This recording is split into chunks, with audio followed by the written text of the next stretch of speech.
Get ready to take a flamethrower to the official narrative and learn what the elites don't want you to know. You're listening to The Tom Woods Show.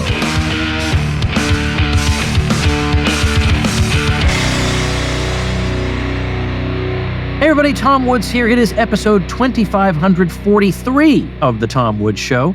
And we once again have our old friend Ken McCarthy on the show. Ken, it's been a very long time. You might not even remember being on the Tom Woods Show, but you were on some time ago, and we picked your brain. Ken is in a way, a jack of all trades, or he's a jack of a couple of trades.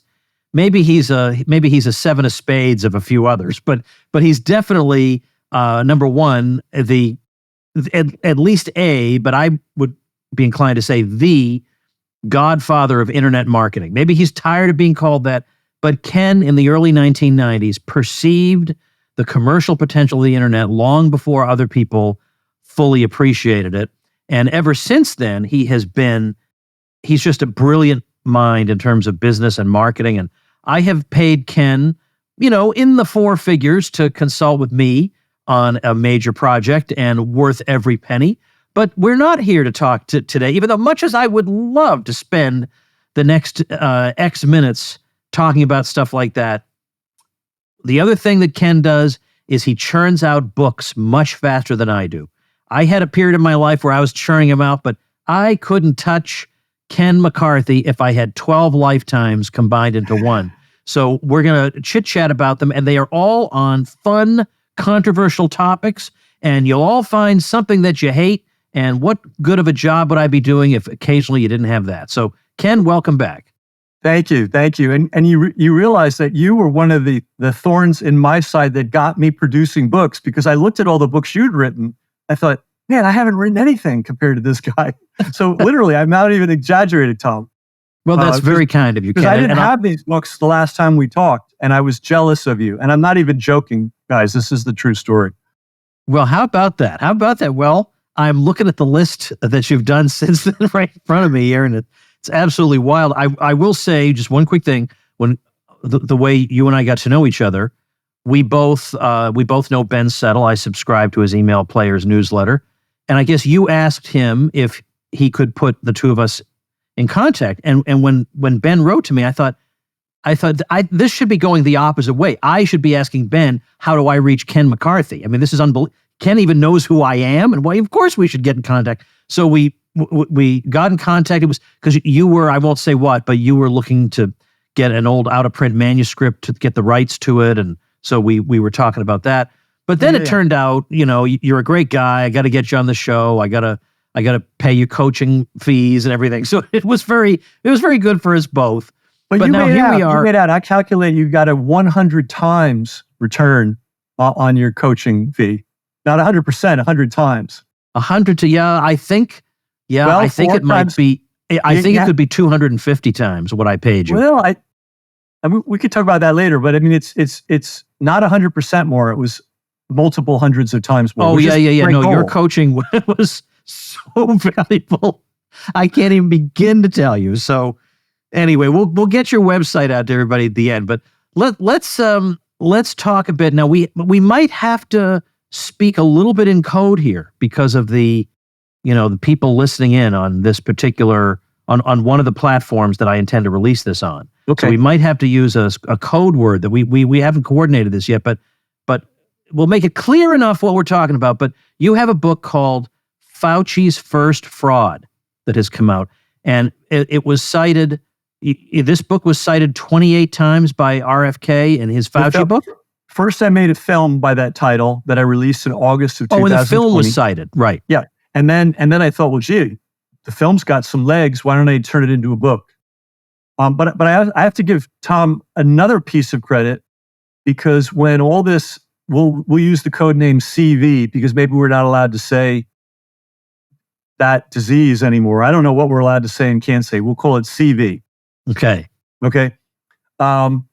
Tom was one of the first people that came out and said, folks, this is crazy. And I thought it was crazy too, but nobody around me realized how crazy. And when I saw your speech, forget where it was, but it was a videotaped speech, that opened the floodgates for me. I said, all right, I'm in. there's one other guy that gets it. That's all I need. And literally, it was just you in my circle.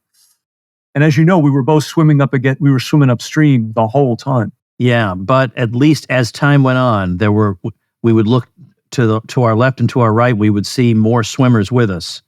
But it took a while. It did. It took a while. So my goal, starting around April, I'm going to brag about something. So February 2020, when the CV was still in China, that hadn't even made it to Italy, let alone New York or the United States, I put out 2 tweets, and one I said, "This looks like a can I say the word V?" You can say V if you want to. It's like we live. It's here V. You know that thing. Yeah. It's like we live in East Germany and we've got 10,000 deputized spies listening to everything you say. But it really is bad. We're kind of like frogs getting boiled in the water here. I mean, we would never have imagined this 10 years ago. But in any event, I said this looks like a big V exercise, marketing exercise to me. And I think they're going to use it to try to create a V for, I guess, can I say the coronavirus? I mean, that's just a technical term. Yeah, sure. Okay. They're going to use it as a reason to rapid fire a development of this thing that we've never been able to treat adequately, safely even. So that I published on you can still see it on my Twitter channel. By the way, I'm frozen off my own Twitter channel. They still will not let me go onto Twitter. My channel's still there. Everything I ever wrote is still there, but they won't let me say anything new. So anyway, starting in April of 2020, I started to say, you know what? This scam sounds a whole lot like what Fauci did back in the 1980s. And this is probably also going to be controversial. But in the 1980s, they proposed that a V, I guess you can say virus, right? Can we say virus? Yeah, rhymes with grades. I got good ones. Okay, rhymes good, with grades. Good. And they were saying, oh, well, this thing clearly comes from this virus. And we have this handy dandy test, which uses PCR technology against the best advice of the Nobel Prize winner that invented it. They used that as a diagnostic tool. And they told a whole bunch of people that they were going to die and die a miserable, lonely death unless they took the magic potion that had previously been banned for human use. That's what Fauci did in the 1980s. He ran hundreds of, there are analysts that believe he killed hundreds of thousands of people by railroading this very dangerous, very toxic, cytogenic drug that had been banned. It had been banned for human use because it was too dangerous. And somehow he managed to, using some kind of emergency authorization, bring it to the public. And when you look at the people that were dying of that syndrome, and it's a real syndrome, but you don't get it from, I'm not a doctor, but you don't get it from a virus. You get it from a whole constellation of things. And this was the death rate. And as soon as the magic cure came, the death rate went straight up. Anyway, so I wrote about that, and I thought, gosh, this is kind of an important thing because everybody thinks Fauci's the second coming and the greatest guy that ever lived and the best scientist that ever lived and most ethical person that ever lived. And I think there's plenty of evidence, and I'm not original in this. There are plenty of researchers going back to the 80s and continuously to now that think that's one of the greatest medical travesties that ever occurred in the history of medicine, which is saying a lot. And the thing that I was seeing is that they were using the same exact playbook. Mysterious virus comes out of the blue, never before seen, incredibly transmissible. If you even look wrong at somebody, you're going to get it. Once you get it, it's all over. There's no cure. You're going to die. And then they kept everybody on pins and needles waiting for the cure for months and months or years. And then when they suddenly had this bogus cure, which was actually harmful to people, a percentage of the population was so desperate, so scared out of their minds that they just took it, and many of them died from the side effects. I mean, I had a mentor. You'll appreciate this. His name was Ed Shrello, and he used to teach people how to use direct mail to sell seminar seats. He was a wonderful, wonderful man. He got a positive HIV test, went home and blew his brains out. That's what was going on in the 80s. That's the level of terror they put human beings through in the 1980s. And my feeling is that they use the same exact playbook, same psychological dynamics to run us through the CV maze and all the bad fallout that came from that. So that's what Fauci's first fraud is about. There's definitely another parallel there, as you were saying, that they would, if you really, really push them, they would acknowledge that there was a 1,000-fold age gradient, a difference between mortality between old and young. Yeah. But if you push them, a lot of the time they were just promoting a general fear. And likewise, the slogan in the 1980s was, grades is what I'm calling it. Grades is not just a gay disease. Grades is not just a gay disease. That was said over and over and repeated over and over again. So again, to make people think, there's no escaping this, it doesn't matter. But the thing is, of course you could get it in other ways. But it's like, but this whole grades is not a gay disease thing, or not just a gay disease. It's but it's like saying, if you say anybody could get it, it's like saying anybody could get struck and killed by a passing horse at the Kentucky Derby. Now that's true, but if you don't run out onto the track, you won't. So it was a little bit misleading. Yep. Yeah. The grades is a catastrophic collapse of the human immune system.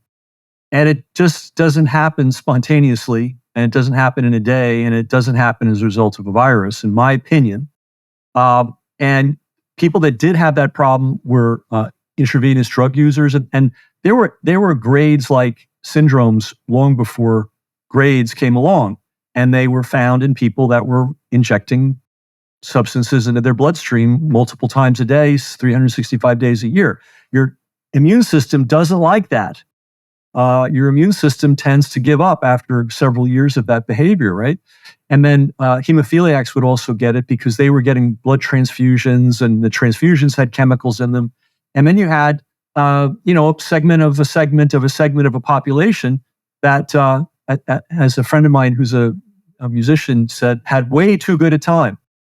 And that way too good a time involved lots of drugs. The reality is a whole lot of sex with a whole lot of people, to the point that it was, again, among a subset of a subset of a subset of a group. These guys would take antibiotics just to go out. They're going out Saturday night. They pop antibiotics because they knew what was likely to happen. So it wasn't unusual for the people, the subset of the subset of the subset, to have 4, 5, 6, 7, 8, 9, 10 different sexually transmitted diseases per year. So, and they were taking drugs, and there was a special party drug among that community called poppers, which is unbelievably carcinogenic. And the original people that got grades got it in the lining of their nose and in the lining of their throat and lungs, because they were snorting this gaseous chemical, which gave you a high, but it also was highly, highly carcinogenic. So Fauci and friends said, "Oh, there's no lifestyle connection between grades and lifestyle," which was a genocidal lie, because you could have told that subset of a subset of a subset of a subset of young guys that were going wild, guys, you can't do this. You cannot go out 7 nights a week, do drugs all night, do poppers all night, take antibiotics prophylactically, casually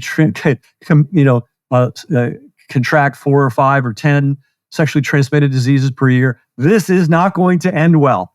But instead of telling them that, educating them that way, they said, "Oh no, it's an act of God." It's like the levees collapsing in New Orleans, right? It wasn't the bad engineering that did it; it was God, or it was nature or whatever.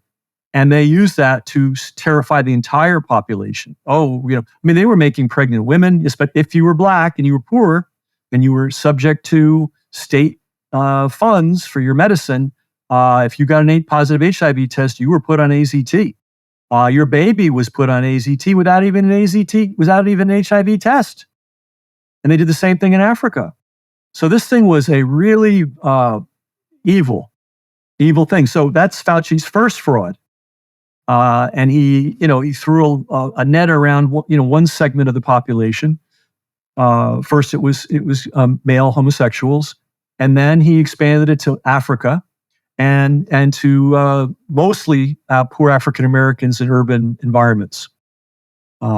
Unbelievable, and he got away with it. I've got a question for you. Do you really control your retirement money? If you've got a 401k or IRA or similar retirement plan, the government controls it. They decide how much you can borrow and when you have to pay it back, and you'll owe taxes and penalties for taking money out too soon or waiting too long, even though it's your money. And given that American politics is becoming weirder and more psychotic all the time, who knows how much you'll have to pay in taxes over the course of a retirement that could last 30 years. Bank on Yourself is the proven retirement plan alternative that lets you bypass Wall Street, beat the banks at their own game, and take control of your financial future. You get guaranteed predictable growth and retirement income with no luck, skill, or guesswork required. Your plan doesn't go backward when the markets tumble. Both your principal and growth are locked in. You're in control. You get access to your money for any purpose with no questions asked and no government penalties or restrictions on how much income you can take or when you can take it. Can't do that with a 401k or IRA. And perhaps the best reason of all, you'll know the minimum guaranteed value of your retirement savings on the day you plan to tap into them, and at every point along the way. You can get a free report with all the details on how the Bank on Yourself strategy adds guarantees, predictability, and control to your financial plan. Just go to bankonyourself.com/woods. That's bankonyourself.com/woods. Well, let me raise a name you'll be familiar with, and I bet a lot of listeners will know. And that, of course, is Peter Duesberg, who wrote he literally wrote the book on this subject, I think, in 1986. And he became referred to as a grades denialist, which is right. It's just so funny the way if you have any question about anything, they slap some dumb third grade level label on you. But he was unconvinced by the Fauci narrative about this thing. And at the time, despite his absolutely stellar credentials, he had, of course, the usual demonization campaign and destroy his career and the usual thing. Instead of saying, well, he obviously raises some arguments that need to be addressed, and so let's address them. As you forget that is not ever happening. That's not ever happening. But the thing is, Ken, I want to be humble enough to recognize my limitations. There are people who really try to push me hard to say things on the podcast that I'm not sure are true. Like, whether the people who say viruses don't exist. Well, I had one of them on. We had a very respectful conversation. But I don't know enough to be able to say definitively that that's true or not. I just don't. And that's not a cop-out. I think a lot of times people are much, much too confident in their knowledge of certain fields. Like, I've watched people who know no economics say all kinds of idiotic things about economics, and I don't want to do that in other fields. So on some things, I stay agnostic until I feel like I get to a level of knowledge where I can confidently express my opinion. But until then, I don't want to mislead people when I'm not that confident. Now, there are people I know out there who know no more about virology than I do, but they're absolutely confident in their opinion on this.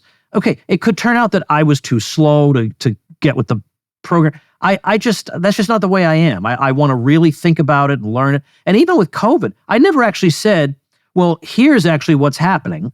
I said, nobody knows what's happening. Nobody understands this. It doesn't act the way it's supposed to, according to the mitigation measures, which seem to do nothing. They shouldn't do nothing if this thing works the way they say it does. I don't know the answer. All I know is this ain't it. So I never took a position on what Duesberg had to say because I just don't have the knowledge base. So, but yet I have a feeling that you are confidently assured that he's right. So what was he saying, and how? Yeah. What's so compelling about his argument that even as a non-specialist, you feel like you can say?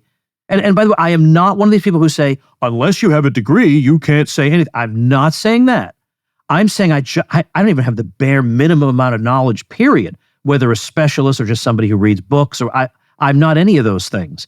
But what's he saying, and why do you feel so compelled to accept that conclusion? Gotcha. Well, first, I think it's a good trait not to, be convinced of something you don't have enough information or you don't feel you have enough information to be convinced about. My source of certainty comes from two things. One are the experts. They're the legitimate experts, because it's very hard to find legitimate experts that went along with this. You could find a ton of hacks that did. But when you actually look at the real people, and you mentioned Peter Duesberg, he was considered the leading expert on retroviruses in the world by that field, right? He was a professor at University of California, Berkeley. He had won California Scientist of the Year. So he kind of had a basis for an opinion. And he did not, like you, he had no opinion until he did a year's worth of review of the literature. So he didn't come out guns blazing. I'm more likely to do that, But then again, I was also the first guy to say that, yeah, we can commercialize the internet, and I laid a path out to do it. And there was no path, and there were no experts, and there were no papers. But that's just me. But I completely understand taking a conservative, in the positive sense, conservative approach to knowledge, right? So he spent a year reading all the papers, and he says, there's nothing here. There's no science here whatsoever. And he also went on to say that this would be the first time in the history of virology that a retrovirus caused illness in human or animal. So this is the top guy, spent a year reading all the papers, and then pointed out that we've never seen this kind of a thing, this kind of a biological artifact create disease ever, right? And he also knew a lot of the politics. He knew some of the people that were involved, and he knew what crooks they were. He didn't come out and say it so much, but he was well aware of their careers and their false claims in other areas and so on. The other guy that I listened to, it happened to also be a high-level person, was, I'm going to draw a blank on his name, but he won the Nobel Prize in Chemistry for creating the PCR test. And it's in my book. It's good. That's why I'm writing books now, because if I don't write books, I'm not even going to remember. The thing is, I know the guy you mean too, because in the course of my writing, I came across the name a bunch of times and I can't think of it either. All right, here we go. Kerry Mullis. There we go. Okay. So here's the guy that invented the PCR test, got the Nobel Prize for it, and said, you can't use the PCR test as a medical diagnostic. It's not meant for that. It's bad, And then Luc Montagnier, who got the Nobel Prize for discovering this virus, he said pretty clearly he doesn't have any reason to believe it causes disease. So the very, very top people in the world were calling BS on this, and all the hacks in the world, starting with Anthony Fauci and on down, were saying, we know what's going on. Fauci's not a virologist either. He's just a guy who's been a bureaucrat was a bureaucrat for, most of his life. So that's why I have, I don't have 100% certainty about anything, because somebody might show me evidence. I'm always open to the fact that on any subject practically, that somebody could show me evidence that, you're wrong. And I'm like, oh, okay. Gee, all right. I guess I'm looking at the evidence. I'm wrong.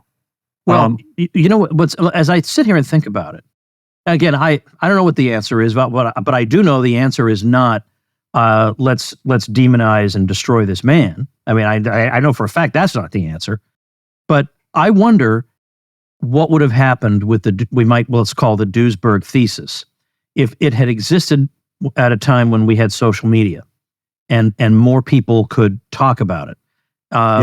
Now, obviously, we would have had something similar to COVID, in that a lot of people who should have said something wouldn't have, because they were afraid for their careers.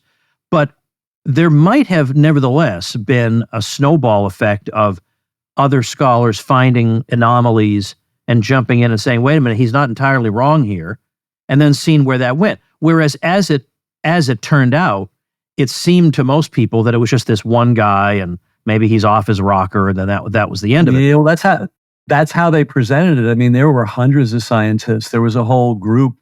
It's in the film and in the book. Can't remember the name offhand, but it was founded by a former Harvard biologist, a retired Harvard professor, and the organization had hundreds of members. They wrote letters, to the JAMA and the Lancet and all these high-level medical journals saying, hey, we're not entirely convinced that it's the virus that's killing people. We'd like a reappraisal of the evidence. And none of the journals would publish it. So there were plenty of doctors, but as bad as censorship is today, it was pretty bad back then too. My friends, if it feels like we could be on the verge of psychos taking a great leap forward in their war on normal people, well, you're not alone. And if you're not therefore at least thinking about a plan B, what exactly would have to happen before you would? I am super proud to be speaking at the Expat Money Summit, the world's largest offshore event taking place entirely online from October 7th to 11th. It's put on by our old friend Mikkel Thorup, host of the Expat Money Show, a repeat Tom Woods Show guest, and a highly sought-after expat consultant with over 2 decades of experience. Honestly, Mikkel was one of the most impressive people I know, and trust me, that's saying something. You'll discover why international diversification is a must for those looking to preserve their liberty and wealth. There's never been a more urgent time to develop a plan B, and here's where you can learn everything you need to know about crafting your perfect plan B. How to quickly acquire a second passport, diversify your finances offshore, invest in international real estate, and get in-depth insights on geopolitics from world-renowned experts. Headline speakers include Dr. Ron Paul, Doug Casey, Scott Horton, Ol Woods here, Mark Faber, Tom Luongo, and many more. To reserve your complimentary ticket, the whole thing is free. Head over to expatmoneysummit.com. That's expatmoneysummit.com. But it would also be, it doesn't even have to be formal censorship. It can just be they're gonna what was circle the wagons. They're gonna protect the institutions. They're gonna protect the version of events they want people to accept, and everybody else suffers, or they don't get grant money, or they don't get published. And that's generally been sufficient to keep people in line. Well, what I'm gearing up to is to say that after living through the past 4 years, now I look back on the 1980s and say, this doesn't prove that Duesberg was right, obviously, but my goodness, I've learned a lesson about what happens when you're a dissenter on something important in medicine. I've learned what happens, and doggone it, the pattern fits like a glove. So if I was inclined to think, well, I better not listen to him because all the experts that have been trotted out tell me he's wrong, that doesn't work on me anymore. That would be my attitude. I'm willing to consider a whole lot of things now because that doesn't work on me anymore, if it ever did, but it certainly doesn't work now. Yeah, I think the lesson is we have to know there's a large, well-entrenched, well-funded infrastructure of people who will say anything, make up anything about and call it science in order to advance their careers, save their careers, or make money. That's kind of a new thought to a lot of us. I mean, I've always been skeptical of the medical profession because of family experiences I had. But I think that's where we all need to be. I always tell people, look, you're alive, right? And you're alive because your father made it long enough for you to come around, and his father and his mother, and go. So we had human beings somehow surviving without all these great miracle cures. Now, some of them are great, some of them are wonderful. I'm glad we have certain advanced technology for health, but we're pretty resilient people. And if we were as frail and as prone to every little scratch and virus out there as they claim we are, we never would have made it this far. As a species, we would have died out a long time ago. Their model is it's flawed on the face of it, because their model is, you guys are real fragile and there's all this stuff floating around. You're not very strong, and if you get it, we're going to come in, like the cavalry and save you. Well, we've only had that kind of thing the last, let's say, 120, 150 years. What about the 10,000, 50,000? I don't know how long human beings have been around, a million, whatever, how long? It's a long time. So we're very strong. Now, we're mortal flesh. We're going to die someday. We're probably going to we're going to have some disability at some point, maybe, hopefully not. So we're not we're not made of iron, but we're awfully tough. And it's very convenient for these guys to spin these tales about how vulnerable we are and tell us we have to do this, we have to do that, we have to take this injection, and that's not enough. Remember, it was just going to be one. Then we needed. I didn't go there. I didn't do any of them. We need this one. Oh, well, now you need another one. Oh, and now you need boosters. And now it's a seasonal thing, right? Very lucrative. Yeah. And again, I would have thought, oh, that's crankish. For some reason, I thought there was a class of people who were not tempted by or subject to the moral foibles that everybody has, and so nobody would ever be so venal as to be motivated by such base desires. But here we are. Well, this is how would we call this? A smorgasbord kind of episode, because you've written so darn much and I have only so much time. So do you want to talk about your book, The Nuremberg Code? Well, this one's a real quick, simple one. Everybody was talking about the Nuremberg Code there for a while. And I hope they go back to that, because we all should be talking about it.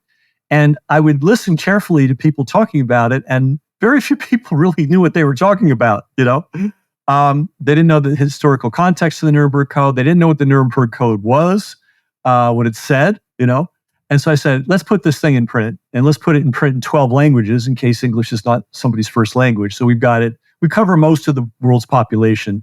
We got Russian and Chinese and Hindi and, all that stuff.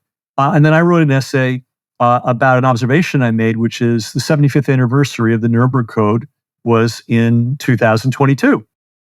And the Nuremberg Code is the foundation of medical ethics, right? It's like the Bible of medical ethics. It's the Declaration of medical ethics. It's the Constitution of, right? On the 50th anniversary, the medical ethics profession made a big deal about the anniversary. On the 70th anniversary, they made a big deal about it. Conferences, papers, symposiums, you name it.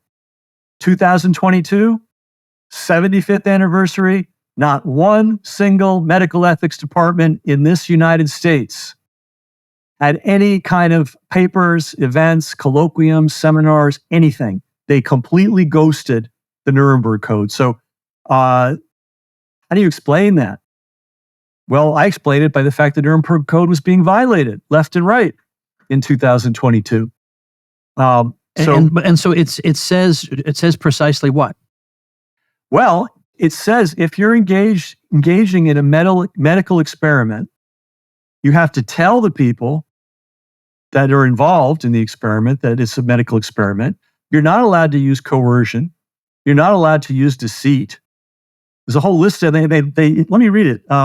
They enumerate it. You're not allowed to use force, fraud, deceit, duress, and I love this word, overreaching, or other ulterior form of constraint or coercion. And you should have sufficient knowledge and comprehension of the elements of the subject matter involved as the subject, so that you can make an understanding and enlightened decision. So it's not just enough to tell somebody, hey, you need to stay home, because that's a medical procedure.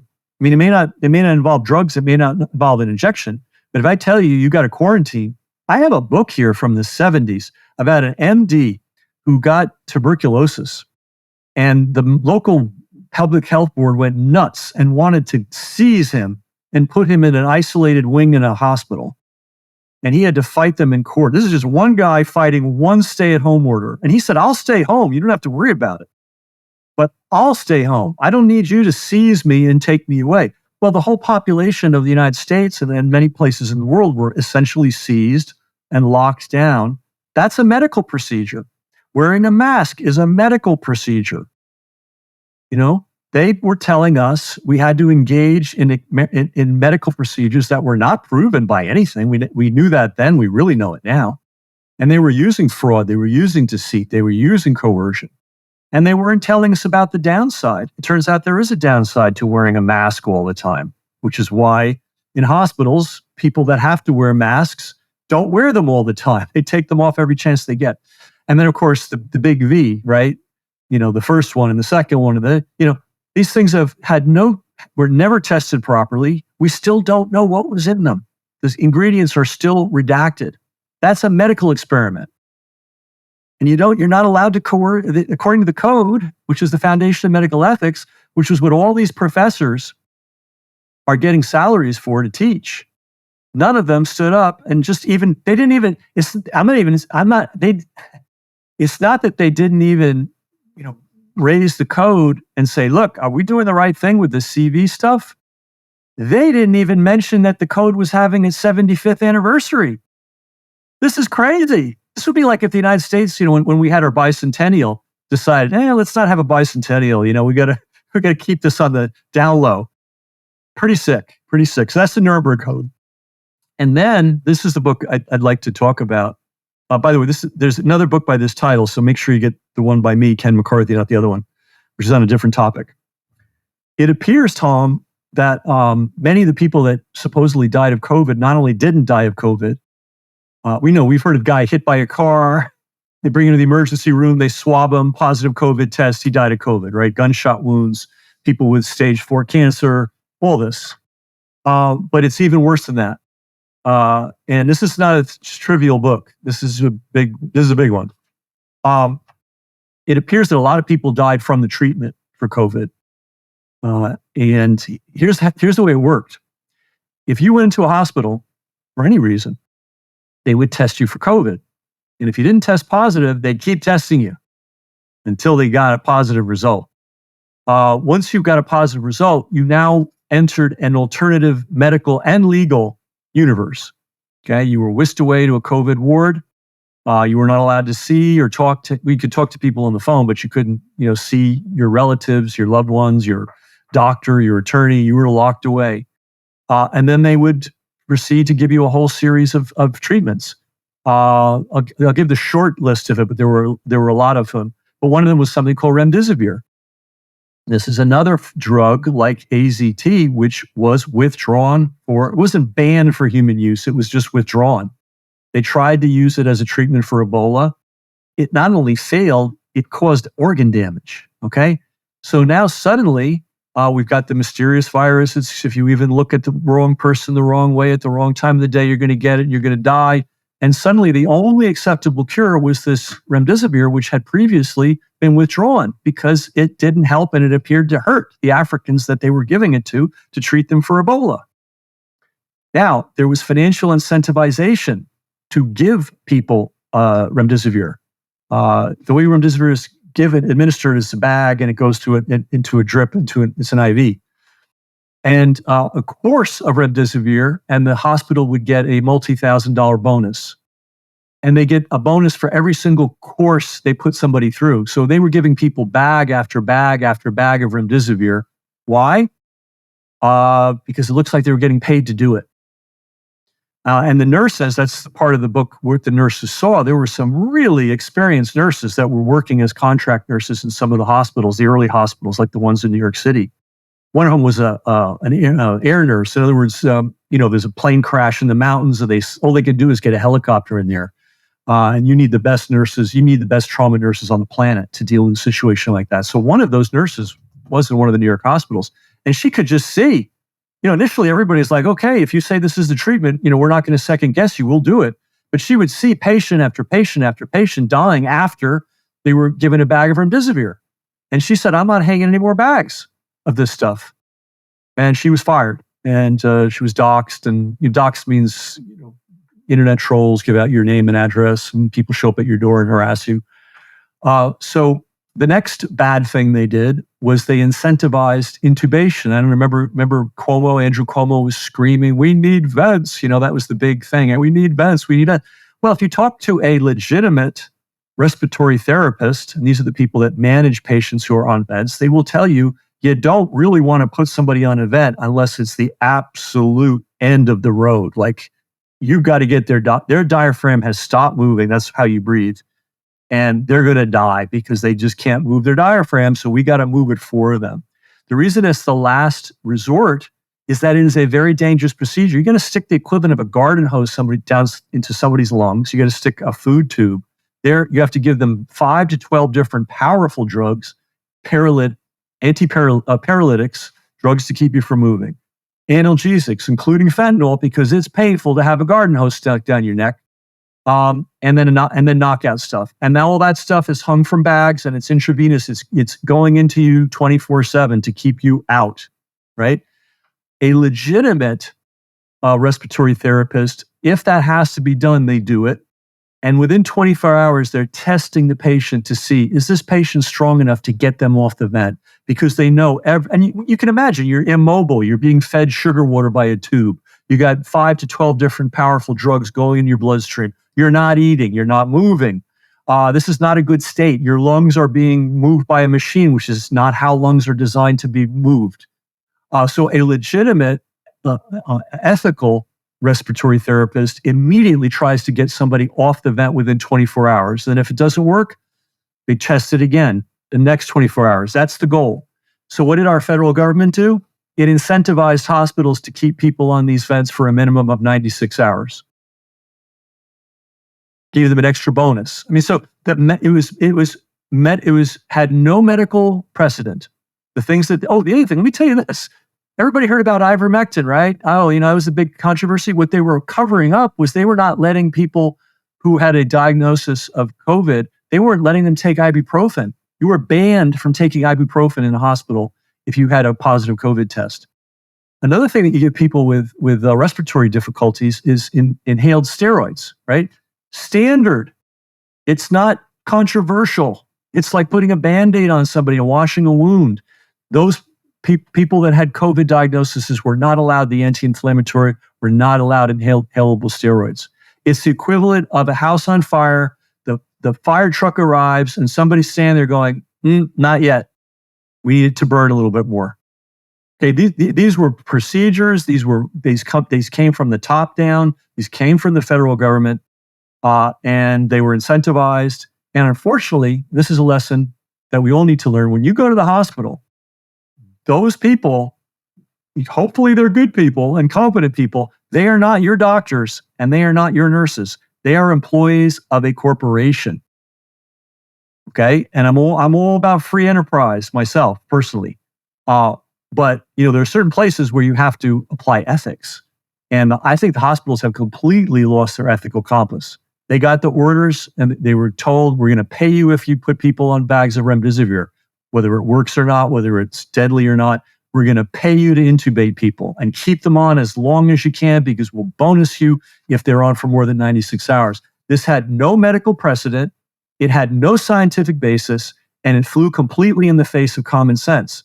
Now, we had over supposedly 1 million people in the United States die of COVID. 92% of them died in the hospital. Now, I don't know that every single person that died of COVID died as a result of these medical procedures. There's no way of knowing until somebody does the real research, which is going to take an army to do. But I bet it's in the tens or hundreds of thousands of people. And we have also, not only do we have the testimony of the nurses in the book, we have the testimony of family members. Our father went in, he was a healthy guy, but he had a positive COVID test and they brought him out in a body bag. And I don't want to get gross here, but the conditions some of these bodies were in when the families went to reclaim them, unbelievable. So that's what the nurse is about. It's not a pleasant book, but it's something that we need to look at.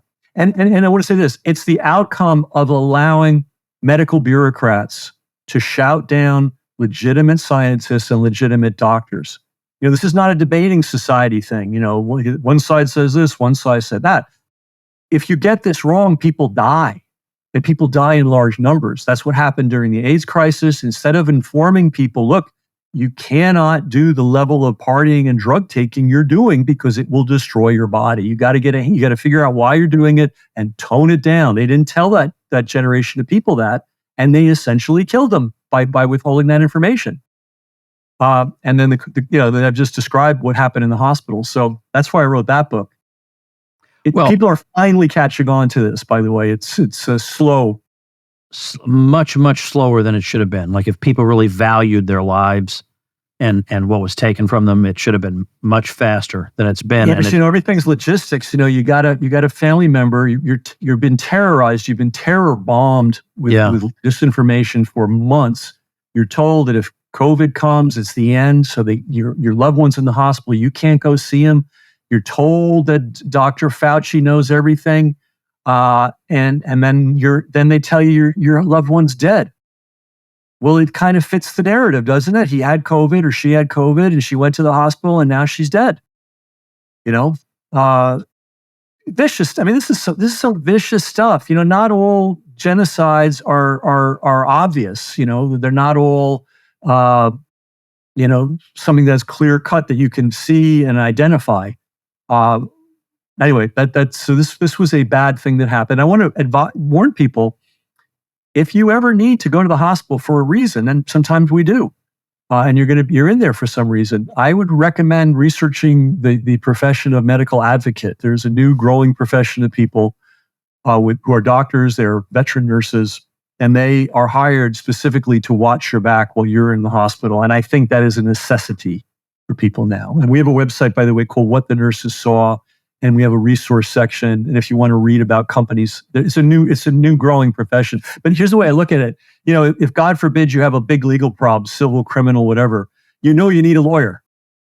Right? You're not going to go to court and try to figure it out in front of the judge. And unfortunately, that's where we are with our hospitals. You need an advocate if you're going to deal with the medical system, because you cannot necessarily, it'd be lovely to think we can trust them 100% without any verification.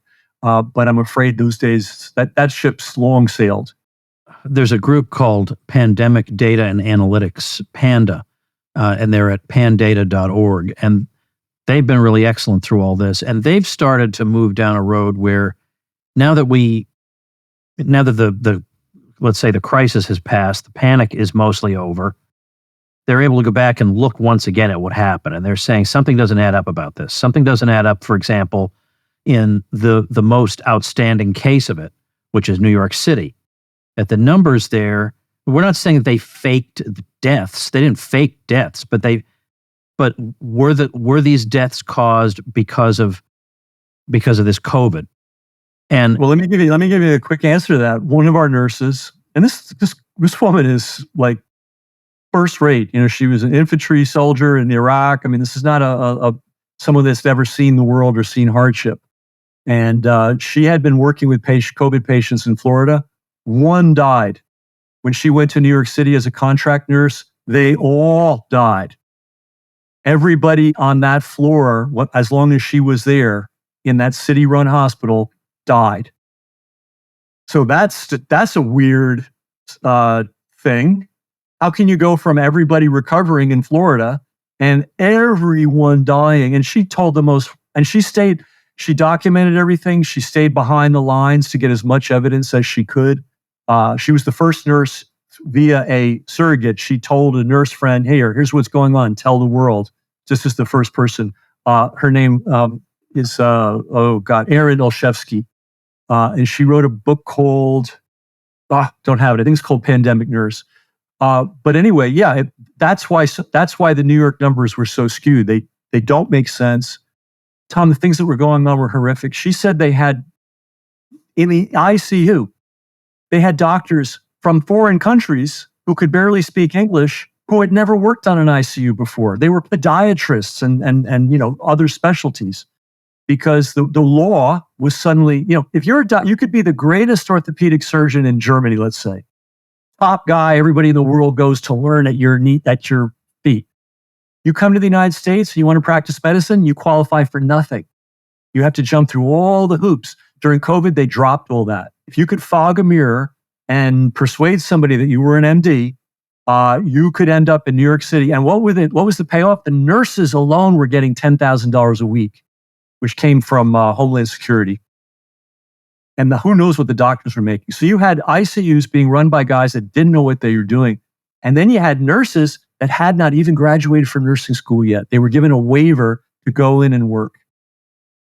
That's a recipe for death under the best of circumstances. So anyway, yeah, I should get in touch with these PANDA people. They should get in touch with these veteran nurses and talk with them about literally what they saw. Well, the book you're thinking of is Undercover Epicenter Nurse. That's her book. So because they have 8 reasons to believe that there's something. Okay. That's something other. Well, anyway, I'm not going to go through the 8 reasons, but I want to read one little passage. There was obviously we all know there was a large spike in mortality in New York City in spring of 2020. So they're saying this spike comprises an extraordinary 26,000 unexpected deaths over an 11-week period, a much greater figure than would be expected based on experience from the outbreak on the Diamond Princess cruise ship.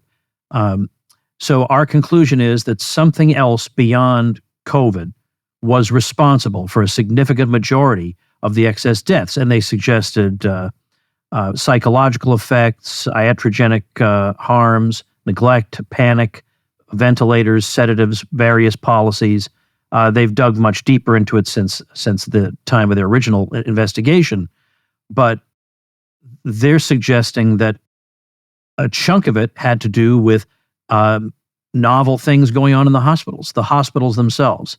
I mean, what is going on that a majority of the deaths between ages of 25 and 54 in New York City in the hospitals at that time were attributed to COVID? This is not a group that's particularly vulnerable to COVID. So what actually caused those deaths? I mean, let me tell you an anecdote from Erin. And again, this is a good witness. The nurse. She said a young man came in his early 30s. He had a panic attack. Didn't have anything other than a panic attack. They tested him for COVID. Of course, like everybody else, he had COVID in his nose, but it wasn't the reason he was having trouble breathing. He was freaked out from all the news media that he'd seen. They whisked him up to the COVID ward, and they told him, if you don't submit to venting, you're probably going to die. And he's already having a panic attack. He's already been inundated with all this terrorism. And I call it is terrorism. Not all terrorism is bombing. Sometimes terrorism is information or disinformation. So you're in the hospital. I don't know if you've ever been in a hospital. I've been in a hospital. You're kind of like at their mercy. It's like not a strong psychological position to be in. So you think you're dying. You're having trouble breathing. They tell you need to be vented. They put this young man on a vent. Erin, every time she was working with him, he was okay. But, she had to sleep. So she would go and, sleep and come back from her shift. And eventually, then he was going up and down like a yo-yo. As long as she and her team were on him, he was okay. When she'd come back after sleeping, he'd be near death's door. They'd bring him back. Finally, he died. So this is an example of a young man who was perfectly healthy. His only disease was he had a panic attack, and he had some, biological artifact that they detected with the PCR test, which the inventor of the PCR test said you must never use as a diagnostic because it's not intended to be a diagnostic test. So that's an example of a young person dying. And I'm pissed off, by the way, which is why I wrote this book. That story just freaked me out. As I remember being a 30-year-old guy, I would not have liked to have died at 32 because of some crap that some medical bureaucracy did to me in the service of sowing panic, Anyway. Yeah, no kidding. Well, Ken, the thing is, you've written too many books for one Tom Woods Show episode. So I think we may have to wrap this one up and bring you back. But so I guess we covered Fauci's first fraud, the Nuremberg Code, and what the nurses saw. And so I can link to those, tomwoods.com/2543, also in the video description for people watching video. But what if people want to contact you? Or I don't know if you necessarily want to sift through a lot of emails, but maybe they want to, if they think if he's this sharp on other things, then I want to have him as a coach for my business. Where would they contact you? And as you know, I'm a better than average business coach. He is astonishingly good. Let's see. Well, let me say this. I would like everybody to protect themselves. So at the website, whatthenursessaw.com, there are videos so you can actually see people talking about this. But there's also resources and the companies, the medical advocate companies that I've talked about. You probably want to make your acquaintance with one of these companies. All right, so that's one issue. If you'd like to see the film that I made, Fauci's First Fraud, and it really brings it all together. It takes an hour and a half to lay the whole story out. That's at faucisfirstfraud.com, and the film's right there. You can watch it for free. If you're a business person and you want to solve some problem related to positioning and marketing, you could go to kenmccarthy.com and write me. I'm so busy with my crazy book projects, it might be hard to get my attention. Because I've been doing business for a long time. To me, business is easy. That's at this point, it just seems easy to me. Solving problems in that realm seem easy. Solving these kind of problems is hard. And I guess I like the hard problems, But if you have a substantial enterprise, or you're trying to accomplish something on more than trivial, and you want to talk to somebody that's done stuff like this for decades and done it pretty well, kenmccarthy.com would be good. But for everybody else, I think What the Nurses Saw is probably the thing that we need to be familiar with, because it's not just COVID, it's every medical procedure. We have to really watch. We have to be extremely informed. Well, I think we've all, if we've been paying attention, we've learned that lesson if we hadn't known it already. So all these resources, again, I'll have them at tomwoods.com/2543, also in the video description. Ken, now I'm going to say a quick thing, and you, of all people, won't begrudge me saying this. I'm actually hosting a cruise for the first time in quite a few years because of all this madness. Yeah. Making it impossible for me to do that. So I'm going to remind people that we're going to have the greatest time in the world, and I want you to join me. And if you say, I don't know, but I don't like cruises, you're wrong. I'm just going to tell you right now, you're wrong. What you mean to say is you don't like cruises other than the Tom Woods cruise, because all the things you dislike about cruises, gone on my cruise. We have great people, fun things to do, camaraderie, excursions that are tremendously valuable, and just lifelong friends with like-minded people. So tomwoodscruise.com is for you guys. But the Ken McCarthy links, whatthenursessaw.com, and check out everything else at tomwoods.com/2543. Ken, thanks again, and thank you, ladies and gentlemen. Make yourself and those you love less vulnerable to the regime, both mentally and physically. Get more forbidden information at tomsfreebooks.com, and be sure to subscribe to the show wherever you listen. See you next time.